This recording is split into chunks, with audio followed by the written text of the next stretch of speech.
بسم اللہ الرحمن الرحیم۔ معزز سامعین السلام علیکم۔ آج پھر آپ کی خدمت میں حضرت یوسف علیہ السلام کا قصہ لے کر دوبارہ حاضر ہوا ہوں۔ آج کا ہمارا ایپیسوڈ 6 ہے۔ آج کے ایپیسوڈ میں آپ کو بتاؤں گا کہ جب حضرت یوسف علیہ السلام زلیخا سے بچ کر بھاگنے لگے تو زلیخا ان کے پیچھے بھاگی اور ان کا کرتا پھاڑ دیا، اور جب دونوں دروازے پر پہنچے تو سامنے عزیز مصر نے ان کو دیکھا۔ زلیخا نے حضرت یوسف علیہ السلام پر الزام لگا دیا اور انہیں گنہگار بنا دیا۔ اس واقعے سے پہلے میں 5 ایپیسوڈ آپ کی خدمت میں پیش کر چکا ہوں۔ پہلے ایپیسوڈ میں حضرت یوسف علیہ السلام اور ان کے پھپھو کا واقعہ، اگلے 2 ایپیسوڈ میں ان کے بھائیوں کا، اور چوتھے ایپیسوڈ میں حضرت یوسف علیہ السلام کے حسن کا، اور 5ویں ایپیسوڈ میں حضرت یوسف اور زلیخا کا واقعہ کہ زلیخا نے حضرت یوسف علیہ السلام کو اپنی طرف کیسے مائل کرنے کی کوشش کی۔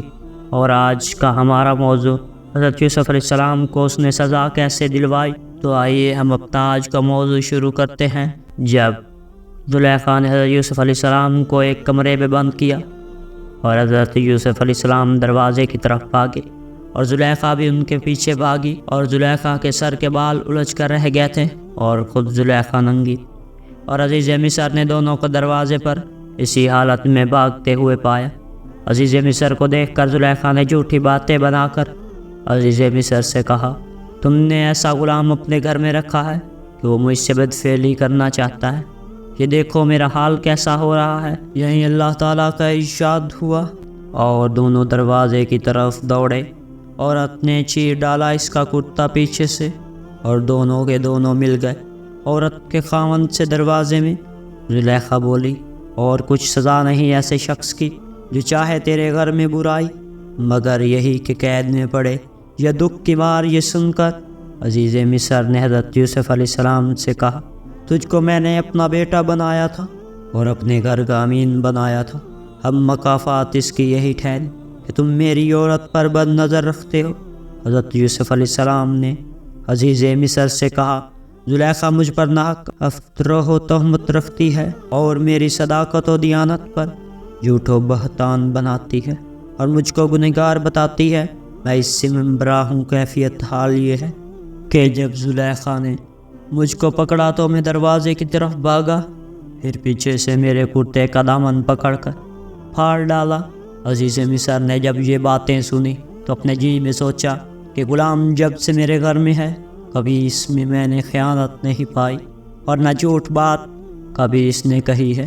پھر عزیز مصر نے حضرت یوسف علیہ السلام سے کہا، میں تیرے قول کو جب سچ جانوں گا کہ تو بہت سچا ہے اور برسر حق ہے اور زلیخا برسر باطل ہے، کہ اس بات پر تو گواہ لا۔ تو اس وقت حضرت یوسف علیہ السلام نے ایک بچے کو گہوارے پر اشارہ کیا کہ تم اس لڑکے سے پوچھ لو۔ عزیز مصر نے مسکرا کر کہا، تو نے جو کیا اب مجھ کو معلوم ہوا گناہ تیری طرف سے ہے، تو مجھ کو مغالطہ دیتا ہے کیونکہ 6 مہینے کے لڑکے سے پوچھوں۔ 6 مہینے کے لڑکے نے بھی کبھی سوال جواب دیا ہے جو مجھ کو بتاتا ہے۔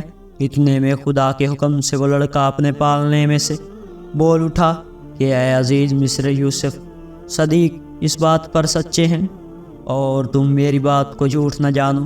جب عزیز مصر نے لڑکے کی زبانی یہ بات سنی تو بڑا متعجب ہوا اور اس نے اس کے پالنے کے قریب جا کر اس سے دریافت کیا کہ اے لڑکے کہ تو نے کیا دیکھا ہے؟ تب وہ بولا، یہیں پر اللہ تعالیٰ کا ارشاد ہوا اور گواہی دی ایک گواہ نے عورت کے لوگوں میں سے، اگر ہے کرتا اس کا پھٹا آگے سے تو عورت سچی ہے اور وہ جھوٹا ہے، اور اگر کرتا پھٹا اس کا پیچھے سے تو یہ جھوٹی ہے اور وہ سچا ہے۔ تب عزیز نے دیکھا کہ کرتا یوسف کا پیچھے سے پھٹا ہوا ہے۔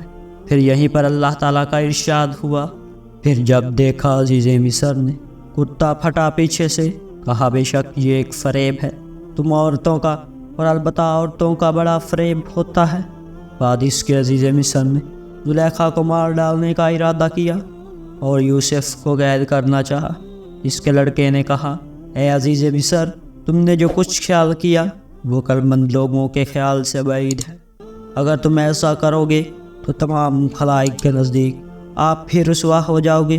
یہ بات سن کر عزیز مصر نے یوسف کو کہا، کہ اس بات کو جانے دو، اور زلیخا سے کہا میں نے تجھے معاف کیا، جیسا کہ قرآن مجید میں اللہ تعالیٰ نے فرمایا ہے۔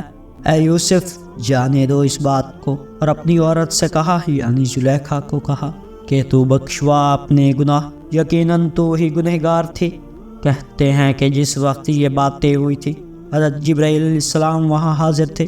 حضرت یوسف علیہ السلام بولے کہ اس نے خواہش کی مجھ سے اور میں اپنے دل کو قابو میں کیے ہوئے تھا۔ اس وقت حضرت جبرائیل علیہ السلام بولے کہ اے حضرت یوسف کیوں اس کا پردہ فاش کرتے ہو، حالانکہ اس نے تمہاری محبت کا سچا دعویٰ کیا ہے۔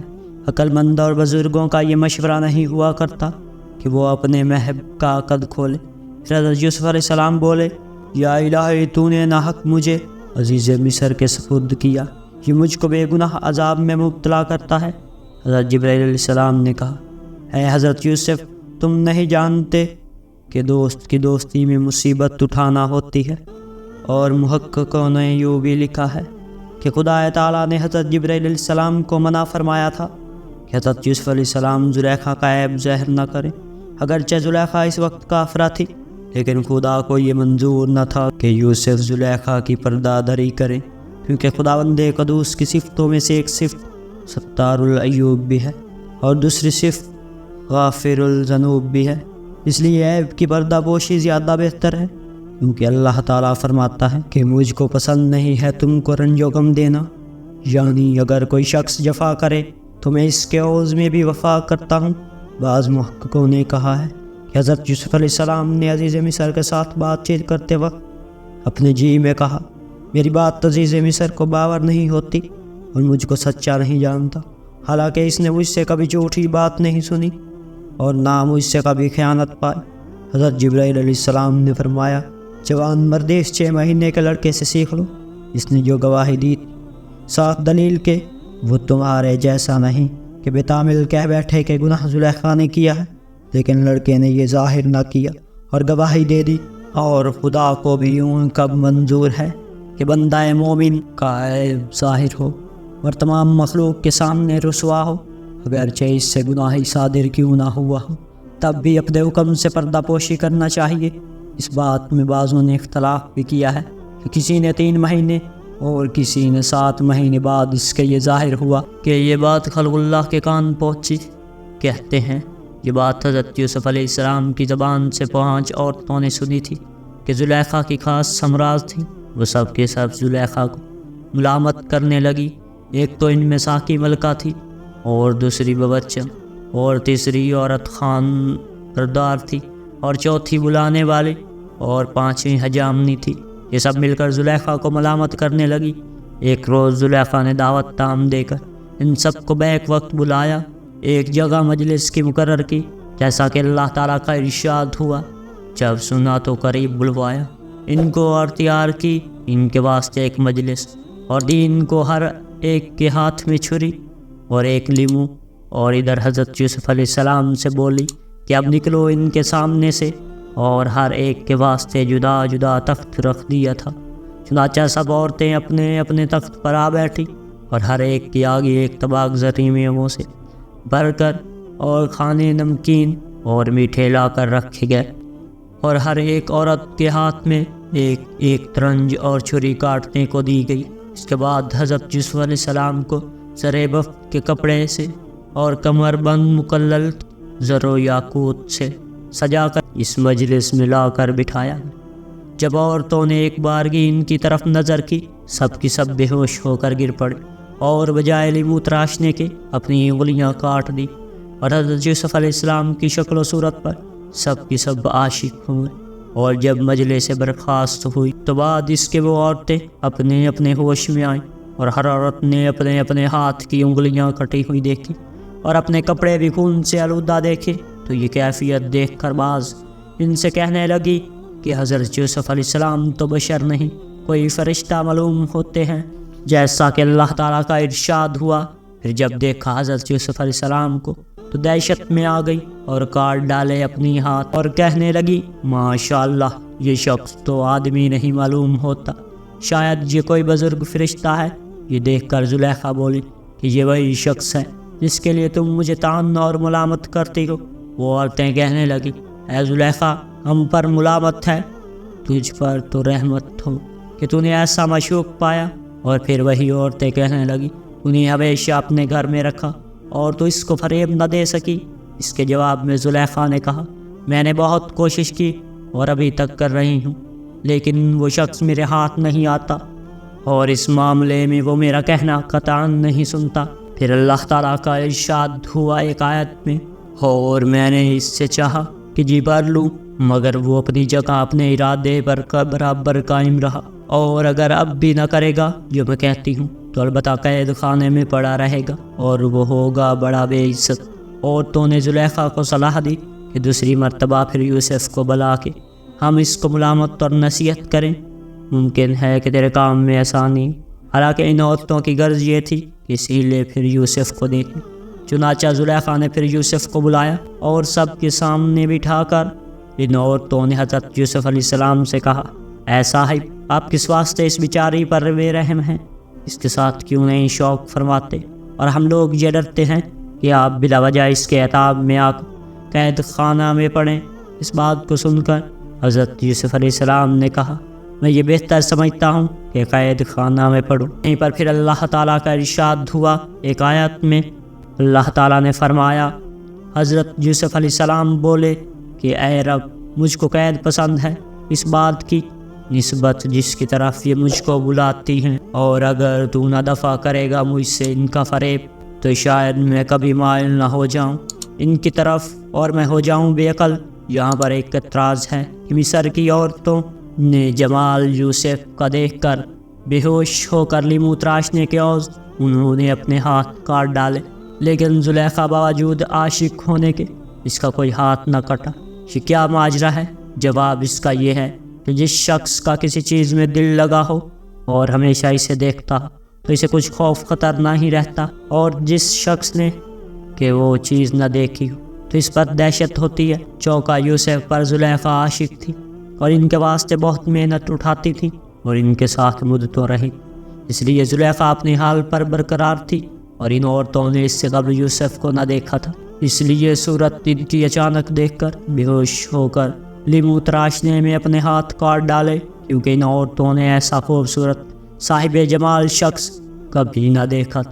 اور بعضوں کے اشارے سے یہ مراد ہے کہ خدا تعالیٰ مومنوں کو عند الموت فرشتوں کے ہاتھ سے تکلیف دلوا دے گا اور پھر ملک الموت سے بھی ڈرائے گا، اور قبر کے اندر منکر نکیر سوال و جواب کریں گے، اور قیامت کے دن دوزخ کو بھی دکھائے گا۔ لیکن مومن اس سے نہیں ڈرے گا، جب مومن ایک بار دیکھے گا تو جان لے گا، کیونکہ اس لیے ہمارے رسول مقبول صلی اللہ علیہ وآلہ وسلم کو معراج میں تمام احوال عالم ارواح اور بحشت اور دوزخ کو دکھایا، تاکہ وہ احوال قیامت کا دیکھ کر حشر کے دن قلب ان کا دوسری طرف مائل و مشغول نہ ہو اور اپنی امت کی شفاعت کرنے سے باز نہ رہیں۔ اور یہ بھی ایک روایت ہے کہ مصر کی عورتوں نے یوسف کو دیکھتے ہی عاشق ہو کر لیمو تراشنے میں اپنے ہاتھ کاٹ ڈالے۔ یہ دیکھ کر آتش غیرت نے گربان عشق سے زلیخا کے سر مارا اور وہ مانند مرغ نیم بسمل کے تڑپنے لگی اور رو رو کر کہنے لگی کہ میں نے ہائے ہائے یہ کیا برا کام کیا، سدا افسوس ہے کہ بے وقوفی سے میں معشوق کے لیے بیچ دریائے رنج و بلا کے گوتے کھاتی ہوں کہ ہنوز کشتی مراد کنارے پر مقصود کے نہ پہنچی، اور غیروں کو یہ متاع دکھانا محض بے خبری اور اس سے کوئی فائدہ بھی نہ ہوگا۔ اور اب میری صلاح یہ ہے کہ یوسف کو ان سے چھپایا جائے، اور بہتر یہی ہے کہ ان کو جیل خانے میں بھیج دیا جائے۔ یہ سب حقیقتیں جب عزیز مصر کو معلوم ہوئی کہ مصر کے اس فقوہ ماجرے سے آگاہ ہوئے، تب نادم ہو کر باتفاق زلیخا حضرت یوسف علیہ السلام کو قید خانے میں بھیجا۔ چنانچہ اللہ تعالیٰ نے ارشاد فرمایا کہ یہ سوچا لوگوں کو ان نشانیوں کے دیکھنے پر قید رکھیں، اس کو ایک مدت تک، اگرچہ نشان سب دیکھ چکے کہ گناہ سب عورت کا ہے، تو بھی ان کو ہی قید کیا تاکہ خلق میں بدنامی عورت کی نہ ہو اور یوسف بھی زلیخا کی نظر سے دور رہے۔ حضرت یوسف علیہ السلام کو تاج مقلل سر پر رکھ کر اور لباس فاخرہ پہنا کر قبر بند زری کا کمر میں باندھ کر بہت اچھا سجا کر قید خانے میں بھیجا۔ قید خانے کے نگران لوگوں نے حضرت یوسف علیہ السلام کو دیکھا تو بڑا تعجب کیا اور پھر زلیخا کے پاس آدمی بھیجا کہ قیدی کو اس قدر شان و شوکت سے قید خانے میں نہ بھیجا جائے۔ حکم ہوا سب پوشاک اس کے بدن سے اتروا ڈالے اور ساتھ ہی یہ حکم بھی دیا کہ یوسف قیدی نہیں ہے بلکہ حصاری ہیں، اور میں نے اس لیے وہاں بھیجا ہے کہ کوئی اس کو نہ دیکھے اور لوگوں کی نظروں سے محفوظ رہے۔ اس اشارے سے اور ایک فائدہ محققوں نے لکھا ہے کہ ہر مومن کو موت کے وقت امامہ شہادت کو سر پر اور لباس معرفت کا بدن پر اور کمر بند خدمت کا کمر میں اور موزہ اسلام کا پاؤں میں پہنایا جائے گا۔ پھر فرشتے کہیں گے کہ یا حق تعالیٰ اس کے اس لباس سے عمدہ اور خصال حمیدہ کے ساتھ کیوں کر جان قبض کی جائے گی۔ اگر حکم ہوا تو سب اتار لیں گے، تب حکم ہوگا یہ حصاری ہیں، زندانی نہیں ہیں، اور لباس اس کا ویسا ہی رہنے دو، اور تم جان لو کہ وہ میرے نیک بندے ہیں، بد نہیں ہیں۔ اور اس قصے میں آیا ہے کہ زلیخا نے حکم کیا تھا اس بندی خانے کو اچھی طرح سے پاک و صاف اور درست کر کے ایک عمارت عالیشان پر تکلف بنا کر، اور اس میں ایک تخت جڑاؤ مرثا کا رکھوا دو اور دبائے نفیس اس پر بچھوا دو اور عنبر عود گوناگوں خوشبو کے لیے جلا دو۔ پھر اس کے بعد حضرت یوسف علیہ السلام کو اس تخت پر بٹھا دو۔ تو آج کا ہمارا موضوع یہیں پر ختم ہوا۔